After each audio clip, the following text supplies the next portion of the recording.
Viewers আসসালামু আলাইকুম। আজকে আমাদের নাইস ডেনিম টিম অর্থাৎ টিম নাইস ডেনিম গিয়েছিলাম এই যে টাঙ্গুয়ার হাওর। এখানে টাঙ্গুয়ার হাওরের মাঝখানে একটি ল্যান্ড পেয়েছিলাম যে শুকনো, সেখানে আমরা নেমেছিলাম আমাদের বোট থেকে। এত বাতাস শব্দ, এ যেন কক্সবাজারের এই পুনরাবৃত্তি, অর্থাৎ কক্সবাজারের এই আরেক নাম। এত ঢেউ আর এত বাতাস, আপনারা শুনুন, দেখুন। আমার কথা হয়তো আপনার শুনতেই পাবেন না। অসাধারণ অনুভূতি হয়েছিল। আপনাদের আমি নিয়ে যাই।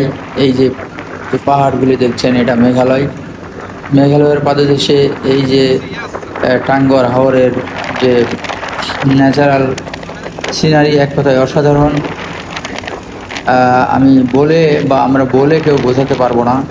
মেঘ এবং জল, পানি আর কি, এবং উপরে মেঘ, পাশে পাহাড়। কোনো জায়গায় সূর্যের আলো আছে, কোনো জায়গায় আবার নাই, ছায়া পড়েছে মেঘের একই পাহাড়ের উপরে।